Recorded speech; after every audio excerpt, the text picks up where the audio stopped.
It's one small step for man, one giant leap for mankind. Welcome to The New Next, a podcast that addresses current events and how they will impact the future.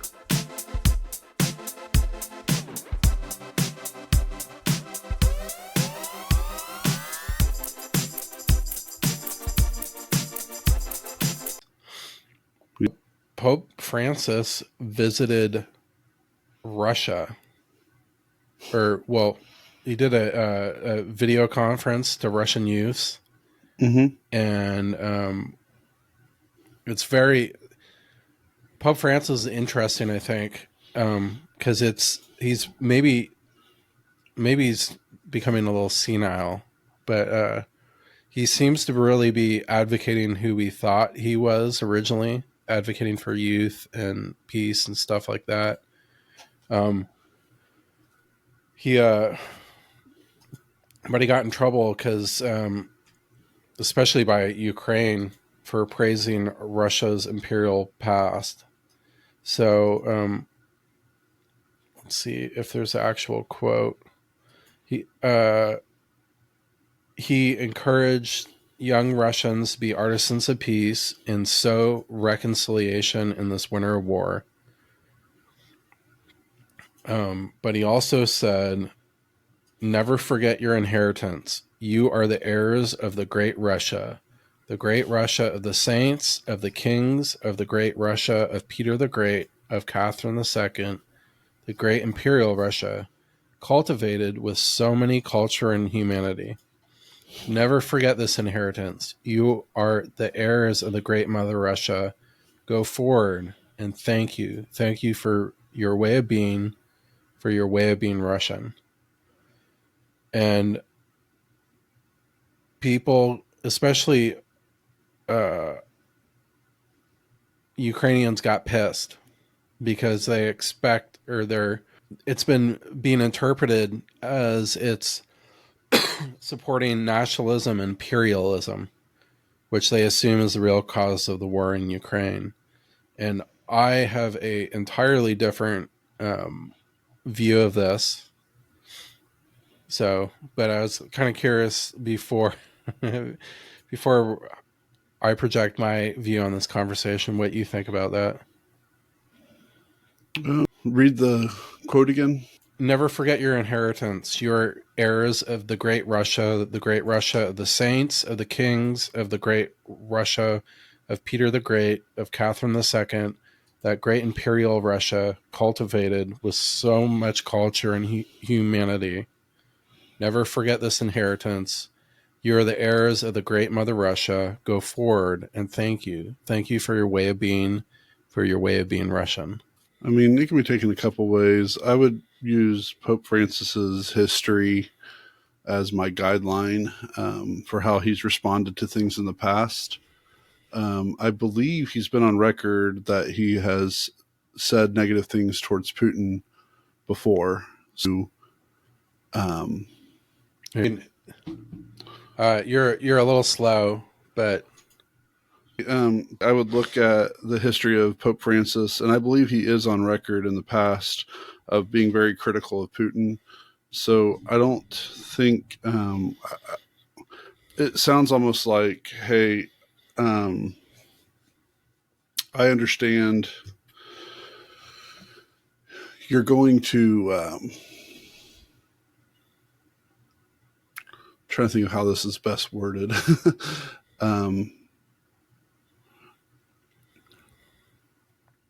Don't like upstart the cart. Just do what you can peacefully.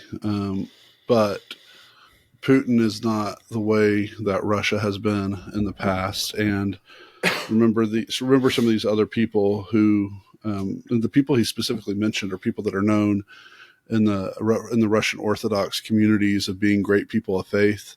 Yeah. Regardless of their political authority.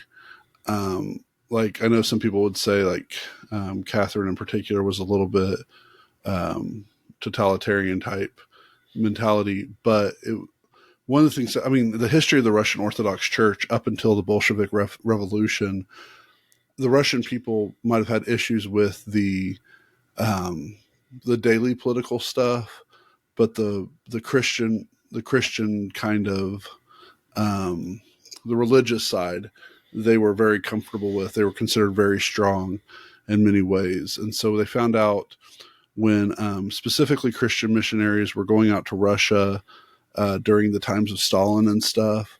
They found that there were still pockets of the church that were really strong into Orthodox kind of ties, and they were happy to have any Christian. So they were very receptive to evangelical practices, since that's where most missionaries were coming from at the time. And they still had a lot of the history and the flavor of Russian Orthodoxy, because part of the Bolshevik Revolution was getting rid of any kind of church and any kind of worship of a god.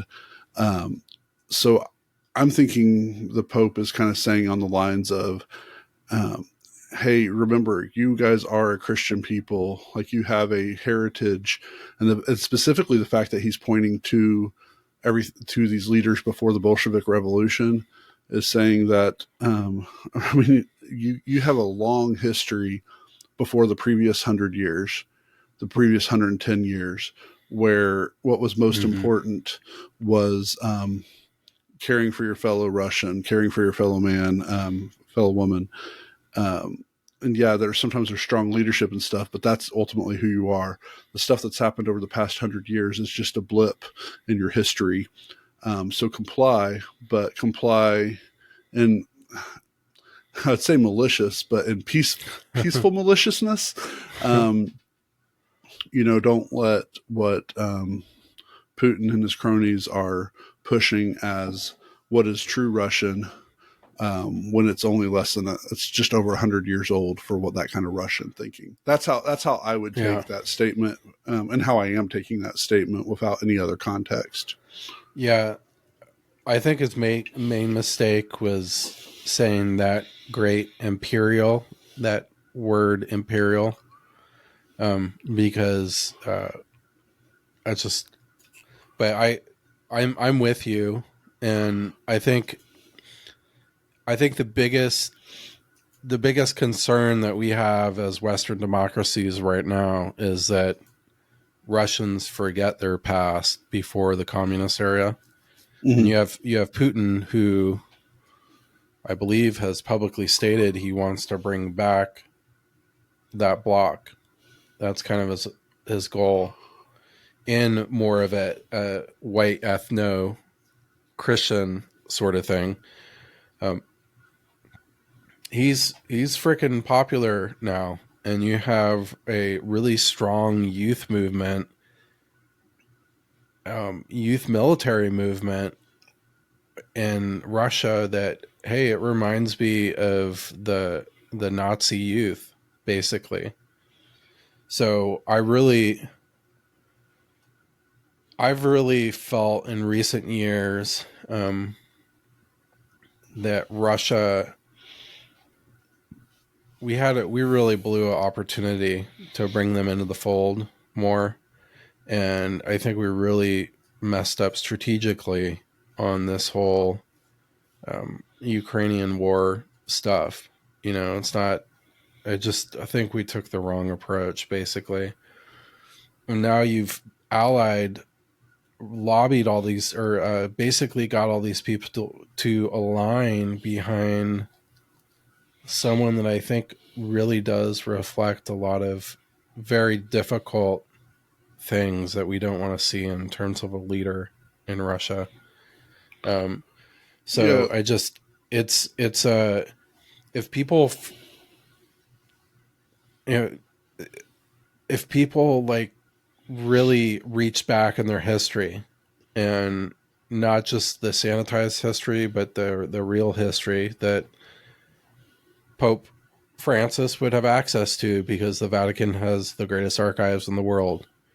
So if they really reached back and had that national identity around their creation of a country and stuff, I think the Republic of Russia and the United States would have a supreme amount of alignment, and the UK too, on their shared cultural history. And when we look at some of the leaders in the EU right now, they have cultural history related to Russia. So if you're going to find alignment on anything, it's going to be on your lineage and your family tree, where you come from, why you are what you are, why you believe what you are, Right. beyond this warped ethnocentrism and these weird cultural groups these days. Like it's a little confusing sometimes to track why people are in these groups, but it just I think it's important. I think one of the things that, and you mentioned it, like there's buzzwords that America doesn't like the word imperial. We don't like the word empire, but that's not a shared reality among the rest of the world. Yeah. In fact, even in Christianity circles, Catholicism is considered kind of the evil empire and stuff. So they're considered very much imperialistic, and historically that would be accurate as well. But I mean, we make movies and video games and TV stuff about how evil the empire is. Specifically, Star Wars is the highlight of that kind of thinking. But historically speaking, that hasn't been a negative term until, around the 1750s and stuff, when a bunch of people, went overseas from Europe and started enjoying aspects that they didn't have to worry about as much. Yeah. And even then, and I have mixed feelings, because I know in my training as a theologian, we talk a lot about empire. We talk a lot about imperial thought type processes and stuff. But I'm saying, at least from the Pope's perspective, I don't think he's saying it theologically nearly as much as he's saying historically, when he's saying empire, and I understand, or imperial, and I understand that still creates a negative reaction, specifically in our Western culture. I'm not sure if that causes as much of a stir in the rest of the Western culture, like the European West. And ultimately, I at worst, I mean, I would be interesting to see who the critics are. Like, if it was a group of people that supported like Reagan and Trump and that kind of mentality, because their whole thing is make America great again, and they're implying that there's a American imperialism that they're really trying to bring back and stuff, when they felt the power was a certain way. And I'm wondering if it's those same people that are supporting that, or if it's more on the liberal side. But then the liberal side is always going to have that negative connotation with the church, specifically the Roman Catholic Church, because even though now it's a more accepted joke of talking about priests with children and stuff, that started off the left and slowly made its way to the right, of saying that everybody can make that joke. But it's not, I mean, there's still a lot of Catholics in America, and and they still bring their kids through despite all the atrocities that have happened in that regard. And I'm not making light of anything the Catholic Church has done that has been evil. But it is an imperial entity, though. Yeah. And I mean, in many ways, that's, I'd want to see who the critics were, and I'd want to look up a little bit about where their thinking is, because to me, America, or when I say America, United States of America, is very imperialistic, even though we're not necessarily imperial. If we could be more imperial, we would definitely do it. But we've done the thing of like where we pretend that we're friends with different countries and different territories and stuff, but really we've kind of been like, no, it's our way or the highway. We see this most specifically over the past 20 years in Afghanistan. We've seen it in Pakistan, and some just the whole fight. And I'm not arguing for or against any of the presidents, the 4 presidents, that we've had this century. But the thing for every single one of the presidents has been, what do we do with the troops in Pakistan? What do we do with the troops in Afghanistan? What do we do with the troops in Iraq? And most of our military is not central to the United States. Like, they're all across the world. Yeah. So even though we pretend that we're not imperialistic, we're very much imperialistic. I mean, well, and there's a lot of people pushing to expand NATO to a global alliance, like not North Atlantic anymore, but places like Africa and stuff like that also. Right. And I think that's, I get why imperial sounds negative. And I think I would say this even for Putin. Like, I want to see, unless I have a specific reason to think negative, Pope Francis has already been very controversial for the Catholic right. They're not, I mean, people are still kind of figuring out, like, how did he get to be Pope? Because that's a long story. Yeah, well, but how different he was from Joseph Ratzinger, the Pope Benedict. The stories are completely different, and even Pope John Paul, like, he's more in the line of that, but he's also the fact that he took Pope Francis as his name. Like, there's a lot of stuff that really riled up Catholics. Yeah, and as someone who my denomination has quickly become more and more right-leaning, or the denomination I grew up with. But the people that taught me were more centrist to the left when it comes to political side of stuff. And they really welcomed a pope like Pope Francis. I mean, he's the first one to truly... Support is such a weird word, and I know this might be a longer thing than what you were planning on this specific part. Mm-mm. But I have lots of friends who have done really stupid things, and I don't support doing stupid things, but I support my friends. Yeah. I do a lot of stupid things, and I've had a wife of 20 years who somehow puts up with those things. I have a daughter who is a teenager who does very teenager-like things. And she's still enough in the grounds where we give guidelines and stuff and support, and you have kids and you give guidelines and support, but they're still going to do stupid things that, like, why? Mm-hmm. We don't support the negative actions that they might take, or what we call negative actions, but we support the kids. We support those who don't continuously cause us injury and cause us harm. Yeah. Or perceived injury, perceived harm, because that's a whole other bag of worms. But, when we know that someone's treating us bad, and we have an actualization, we do things to remove ourselves from those situations, one way or another. The current Pope has loosened up a lot of rigorous understandings of what it means to be Catholic in his short time as Pope.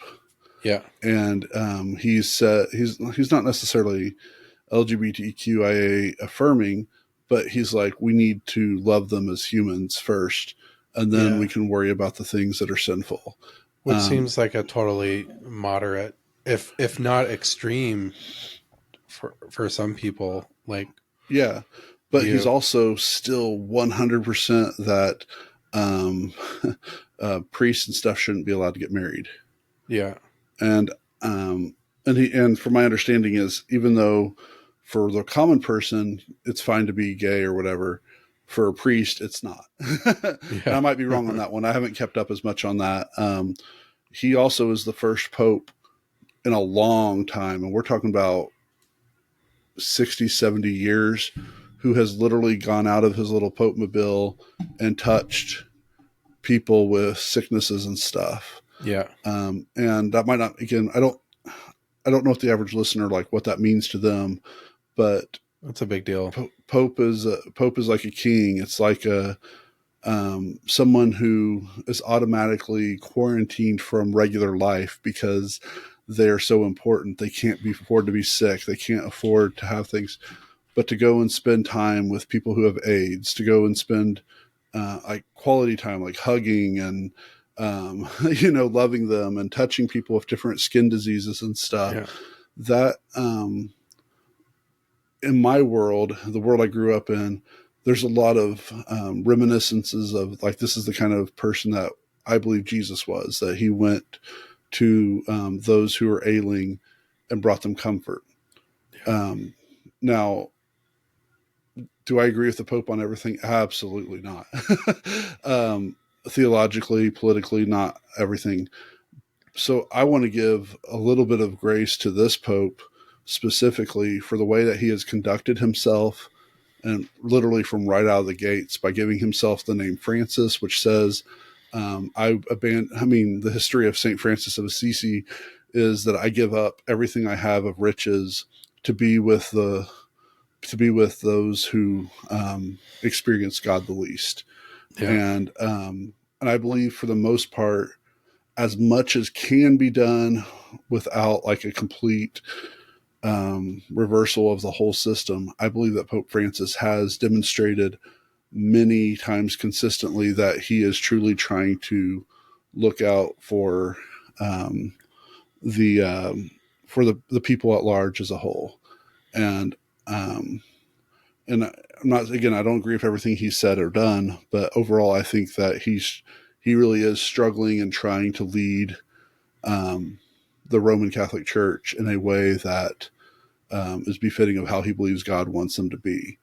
And he's he's in Mongolia right now, to prove your point. And he's he's there because China, an adjacent country, is basically cracking down on all religious minorities. So I just pulled out, this was posted a day ago, but he was joined by Mongolian shamans, Buddhist monks, and Russian Orthodox, people and evangelicals, all in the same thing, worshiping together. He recently met with the head of the Eastern Orthodox Church. So it's just very, like, there's a lot of baggage in his time in South America, what happened under his rule and stuff. So when Ratzinger was Pope Benedict, correct? Joseph Ratzinger. So when Ratzinger, Joey Rats is what I like to call him. Joey Rats. When Joey Rats was around, it was kind of on. There's two schools of thought.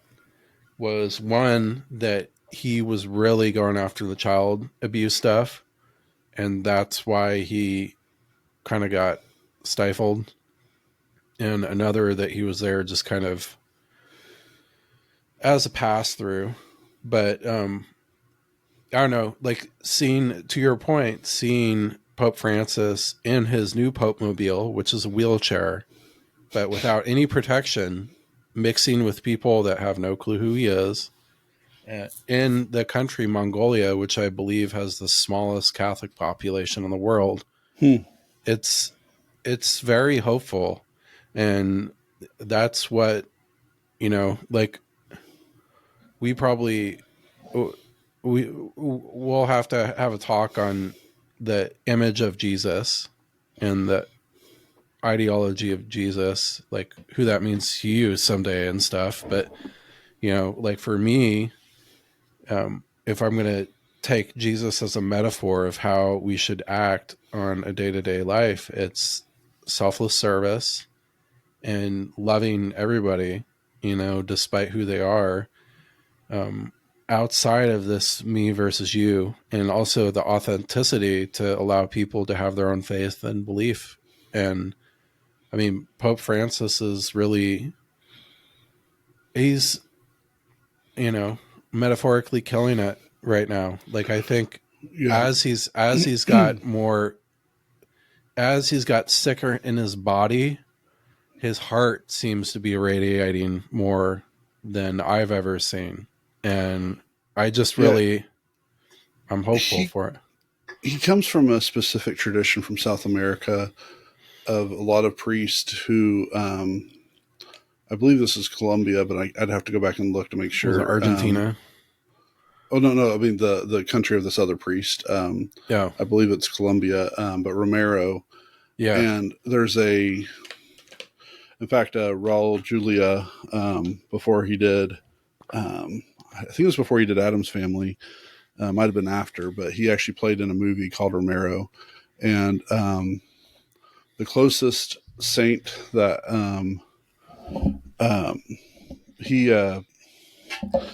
he was very much one of those guys who was looking the other way when a lot of government military type stuff was going on. And then he realized, like, he came to a realization that that's not what his job is. So he started preaching nonviolence, kind of in the spirit of Gandhi, Martin Luther King, of that kind of stuff. And it was causing enough problems with the political officials that Romero was shot and killed, like massacred. Yeah. In fact, it's in March every year. There's a Romero week in the Catholic Church, and a lot of the churches here in Oklahoma City actually participate by giving, like doing a food drive and going out to the various sections of homelessness and stuff and trying to make sure there's food available. And one of my friends who is like a big, in the past, he was one of the ones who definitely ran a lot of that for here in Oklahoma City. And I think there's something about coming from that area of the world, South America, or Central and South America, that like we have it so nice up here in the United States. Yeah. And we forget how difficult it is to stand up to do the right thing when there isn't freedom. Yeah. We have freedom to do a lot of stuff out here. And so there might be evil and stuff, but this is evil that has been freely chosen. We're not worried about our daughters being kidnapped for, I shouldn't say this like we don't care at all, to the extent of what we care about and how often it happens, like sex trafficking from our daughters, being drug cartel type stuff happening everywhere all the time. So there's a lot of, or being gay, stuff. Just being gay in Mexico. Yeah. To get you killed. It's still really negative for most of the world. And if you think about the fact that the Catholic Church is not a white church and has never been a white church, except in North America, then it might give a little bit more perspective of how radical Francis is on a lot of what he's doing and stuff. Or maybe I shouldn't say radical, I should say reactionary, for the Catholic reactionary. But yeah, we've had a problem. I know since he's been elected or voted in as Pope, which is elected, but the religious right in America has had a problem with him, more so than any Pope we've had since John Paul, and really since Pope John IV back in the 1950s, when the Vatican II Council met and said services don't have to be done in Latin only anymore. And not that the religious right in America has ever liked Catholic Church, but they've had more of a vehemence and mean spirit towards Francis. Like Ratzinger, they actually kind of liked a little bit because he seemed to play by the American rules a little bit more. But so yeah, that's my thoughts on Russia with the Pope. Yeah. Well, I like part of the reason I find this really interesting too is in relation to the first Crimean War, which was fought between 1853 and 1856 between Russia and an alliance of the Ottoman Empire, France, United Kingdom, and Sardinia. So it really, the flashpoint was over the disagreement of the right of Christian minorities in Palestine, kind of like we're really dealing with right now. That was part of the Ottoman Empire at the time, which with the French promoting the rights of the Roman Catholics and the Russia promoting those of the Eastern Orthodox Church.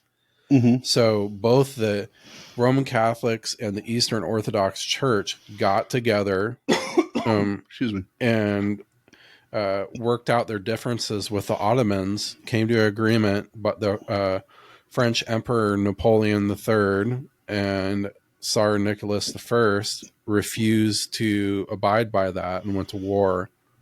So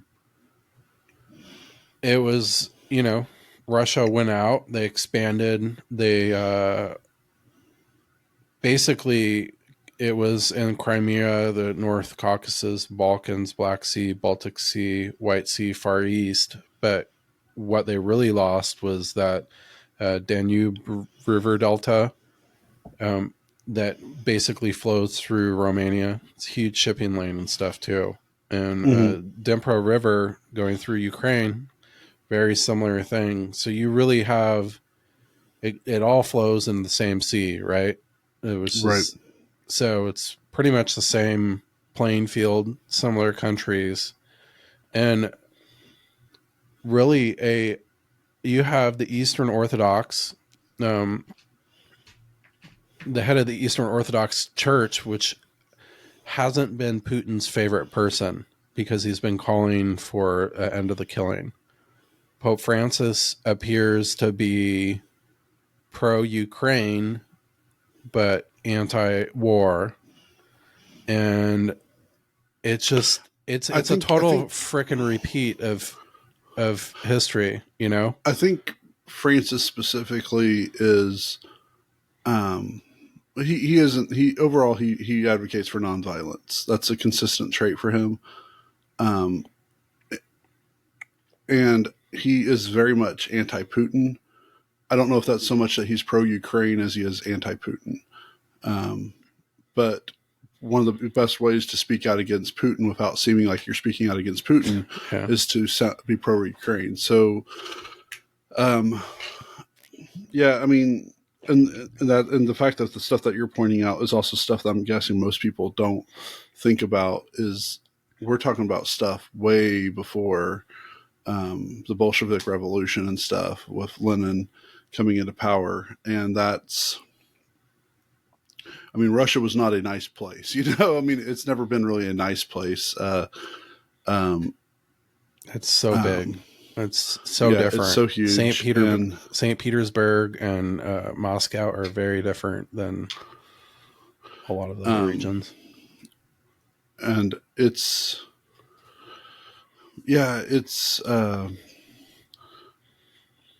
weird. I mean, it's weird. And ultimately, I mean, I guess if you look historically, there aren't any Catholics in Russia ever. Yeah. Like, you have pockets at best, maybe some missionaries that have gone in there a couple times type thing, but Russia has never been a Catholic place. We don't spend as much time, like I will say in church history, when I took the courses, we didn't spend a whole lot on Russian Orthodoxy because of how it broke up and stuff. Yeah. It followed Eastern Orthodoxy and then it took it to a much different level. But the things that came out of Eastern Orthodoxy weren't as sexy as what came out of Roman Catholicism and then later the Protestants. And that's one reason why we probably didn't cover it as much, because it was more of like, oh yeah, it's over there. Yeah. Yeah. And more Totally. or less they worship the same way, 200 years later, 400 years later, as they did, when the Protestant Revolution happened, when when the Great Schism in 1252, Russians more or less worshiped the same way from 1252 to the early 1900s. Yeah. So it's kind of forgotten. And I know there's one of my church history professors will listen to this and be like, oh my goodness, Mike, did you not pay attention to church history? Like, no, I paid attention, sir. You just didn't teach it. Wow. Yeah. 1252. I got to do a little more update on that year, because I was reading about the schism a while back, and it wasn't a part of it based off of basically disagreements. Yeah. So I studied more around military disagreements. I studied more the theological reasons of the Great Schism. But I already know the way the world works.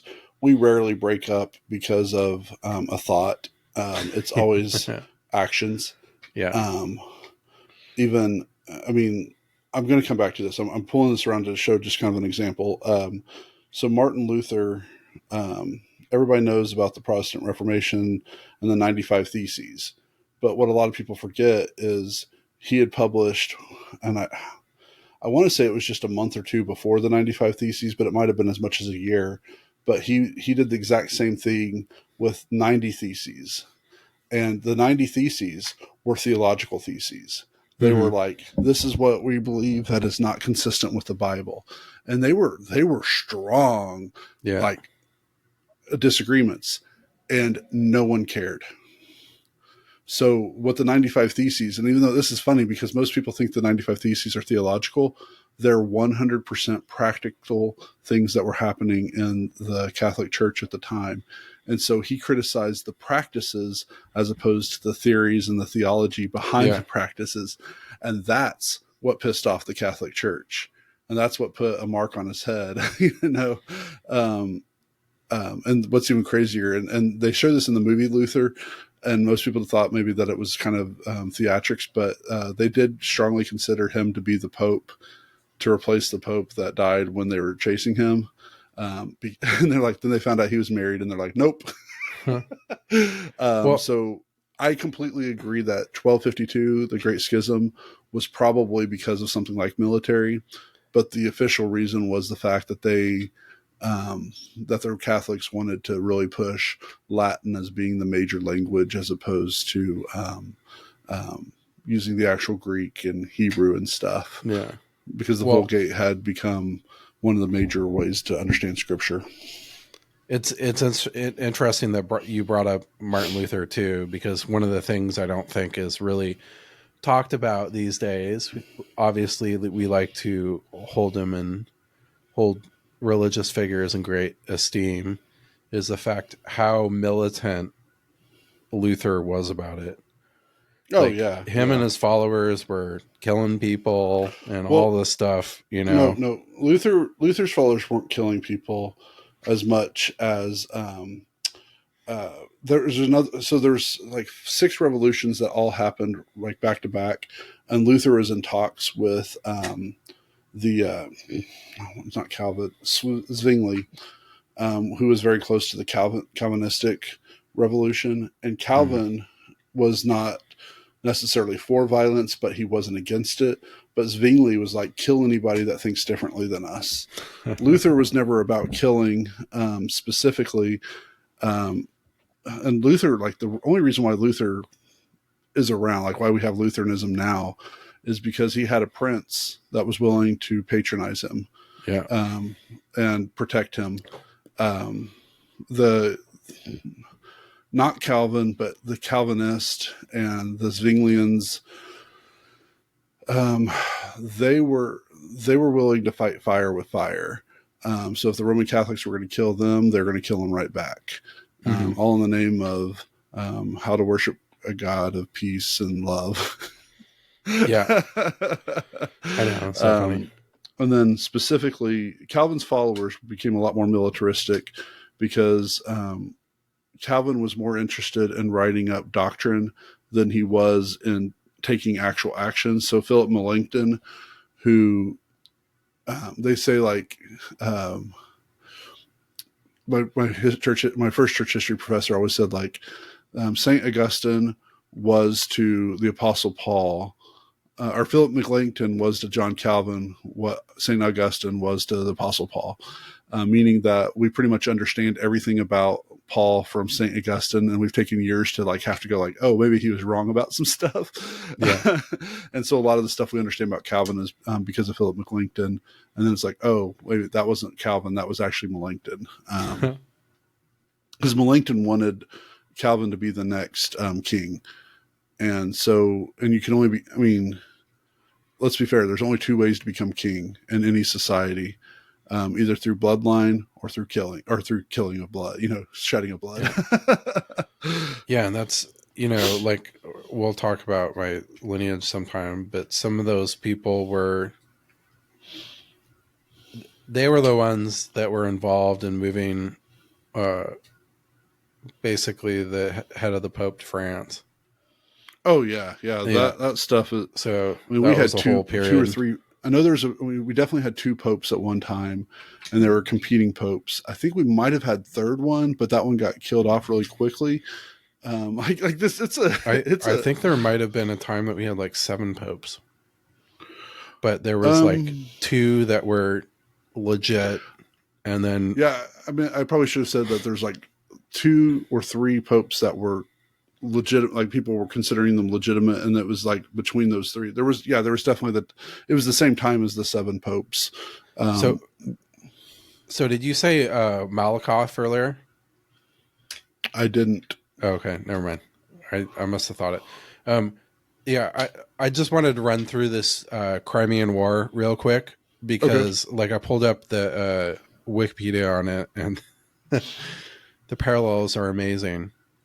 Like, so we talked about disagreement over the treatment of certain minorities, which that, a lot of the disagreement in this current thing is over the Donbass region, the Russian ethnic people there, that the Russian Christians, and a disagreement with the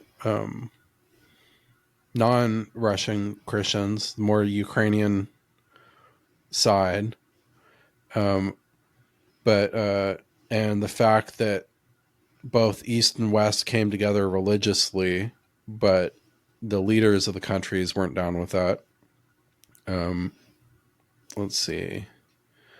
But the fights on the Black Sea, and I think this is very interesting because back then Russia's main naval base in the Black Sea, Sevastopol in Crimea, where they now have their Russian naval fleet, their Black Sea fleet again after taking back Crimea.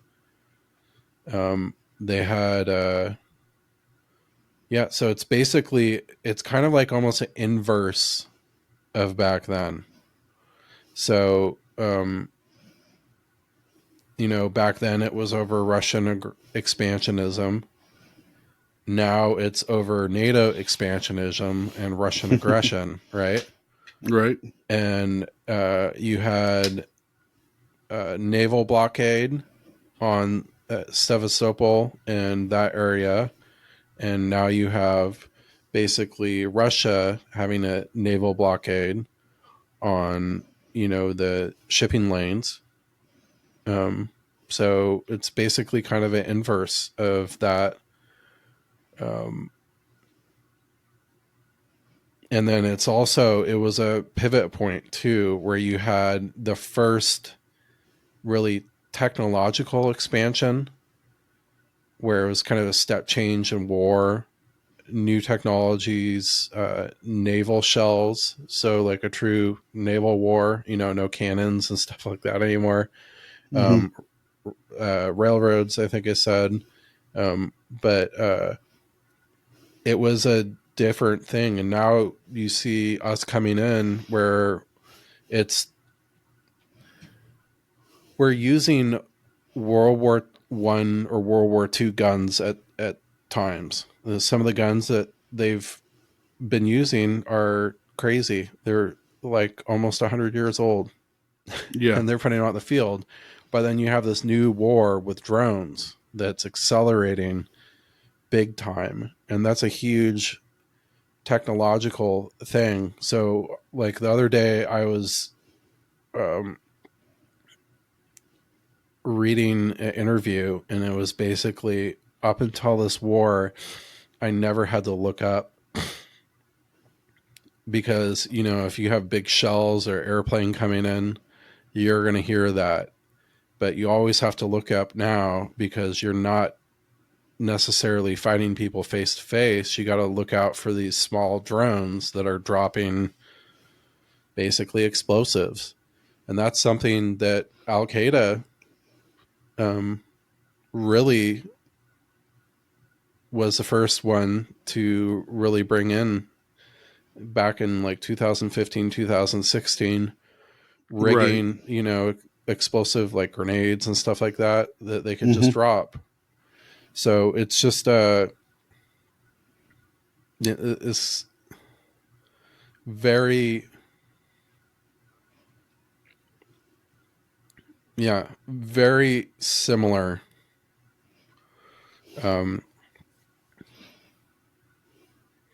So, and then there's also a lot of people like back then, Austria,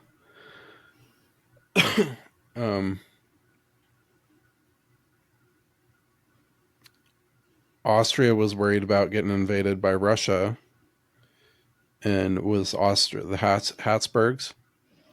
So they Okay. didn't back the West and the United Kingdom. And that's really, you know, you'll wonder how far you go into that. But if you're talking about Habsburgs versus Rothschilds, that might be an interesting thing to see whether or not that's true also. A lot of the campaigns around the rivers, the battle over Crimea, like, you know, it's, and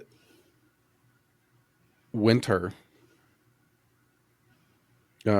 Winter's been a big player in this war. We saw last year that, you know, it was kind of like one of our things that when the freeze subsides and the ground firms, that the spring offensive, right, Right. would come in. But it's just, it's very similar. And you have to think that Sevastopol will be potentially, whether it's that or down by Kherson or something, eventually there's going to be a naval battle. So you also have the Azov Sea campaign, you know, the Azov regime now, which are fighters for Ukrainians. It's, this is crazy. There's just so much here.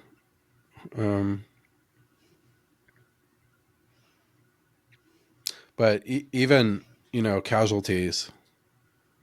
So Russia lost 450,000 people, 74,000 in combat, 375,000 in non-combat. The alliance between Ottoman Empire, France, United Kingdom, Sardinia, 165,363 dead.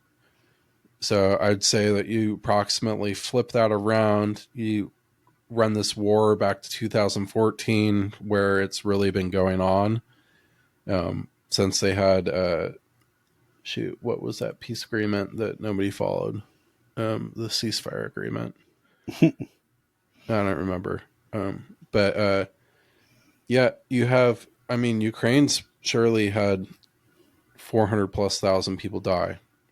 I think the count that the Pentagon says is 150,000. that is total bullshit, frankly. I saw anywhere last week that between 1,000 to 4,000 Ukrainian soldiers were killed in 7 days. And that's just insane. It's so I'd say, including civilians from 2014, you're looking at nearing 1 million people that have died. Yeah. And some of those have died out of the country too. And that's crazy. So it's, even their fight over the Danube Delta, very similar. It's crazy. So it's basically an inverse. And I don't think that we're in a good position. And, like what I've advocated before, to people that actually have the ability to do something about it, is best case scenario is that you have essentially a stalemate, like you have on the Koreas, and you develop the gas in that country, the oil and gas deposits. Mm-hmm. You use that to rebuild the country, because it's just, Russia's not going to go away. And frankly, they're in a better position than us. There's a lot of, basically have lost an entire generation of men, if not multiple generations. A lot of people have permanently wounded, and we're talking about multiple Vietnams worth of people. Think about what Vietnam, the struggles that we had in America. I think I've talked about one of my coworkers / friends back at the boat shop back in the day, Mark, that had ridden the rails for ever since the Vietnam War, until he started working at the boat shop. And it's just such a struggle. You can't, it's just like, we're going to be dealing with this for 30 or 40 years. Right. And what we see in a lot of these countries too is that you prime these people to be terrorists when they give their life for their country and are left holding the bag personally, and their family picking up the pieces. They have a tendency to latch on to things that you didn't want to in the first place. And you're destroying land. You're fighting over land by destroying it and destroying the people that live on it. So there's deep cultural issues there that we do not understand. There's a lot of people in the U.S. that are of Ukrainian descent but don't understand anything about the cultural background to it. It's just kind of like, Victoria Newland's a perfect example. She's, I believe, Ukrainian descent. And if you look at disastrous foreign policy, Niger right now is a good example.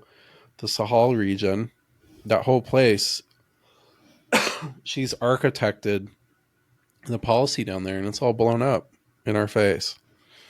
And it's just not, there's not a lot of way that you can get out of it looking good now. And you have to think that all these countries that, like the first Crimean War, it seems that most people do not want war to exist. But when you come out against it, you're called a Putin apologist, or, all these words. And it's just, people are afraid to speak what they say anymore. And there's, at least in the EU, there's real implications for sharing your mind. Mm-hmm. And I would say, good luck getting a job in the military industrial complex here if you're going to stand up against it too. So it's just, this thing has been, I know for the last decade, when you go into training for officer training and stuff, for entering the military, they've basically said within the next 15 years, we'll be going to war with Iran, Russia, and China. You know, and it's just, that's been the plan for forever, and it's not working out. What you're seeing in some of our biggest long-term allies like Saudi Arabia fleeing and making alliances with people that they can just have economic relationships with, even though they disagree with stuff. So we talked a little bit about imperialism earlier, and I think the imperialism and the kingship stuff is going away because look what's happening, you know? Right. So, and it's a lot of, I mean, toxic masculinity that's driving this stuff. When you just look at, I'd say in Europe, there's two distinct groups that a lot of the leadership comes out from. There's a very popular women's support group that really tries to mentor a lot of women to get in politics there. A lot of members of in the EU that at least I follow have come out of or been associated with this group. I find it to be a positive thing. On the other side, there's the World Economic Forum, and a lot of people that are high up in there or are very affiliated for a long time, including Prince Charles, is very tied into that stuff. That's a lot of your old guard of men that want to control everything, basically projecting their ideological beliefs on everybody else. So, I mean, hopefully the women are able to rein that back in control a little bit. But it's just, at some point we got to get beyond just going out and trying to project ourselves on people and being Right. prepared for wars that may not ever be there. There's a dominant ideology in Washington and in the ideological military state that if we don't do it, someone else will do it. And that's why we have nuclear weapons. That's why we, the V2 rocket program came out of, basically us importing a bunch of Nazi scientists here to continue doing their work. And we're kind of paying for that now, I'd say. So it's just, it's some wild stuff. But we keep repeating history. And eventually, I think we have to take a little bit more control over our future and really figure out some way to do something besides this. So, like I'm a huge advocate of defensive cybersecurity. The United States is very good at offensive cybersecurity, but our defensive cybersecurity sucks. You could take those military dollars and reallocate them to still military beneficial items, but protecting infrastructure and stuff like that. At the same time, you're giving people jobs. And it's not this thing that we give people jobs by creating weapons of war. So I just really, I hope we kind of transition to this place where we can still defend ourselves, but take a different approach, that it's not, the goal isn't purely killing people, or like we've seen in recent years, building ships and competing projects where the ship is not battle worthy, just because you don't want to lose the jobs in like Newport News, Virginia or something. So even though when the ship is built, you're going to scrap the entire thing, like it doesn't make any sense. So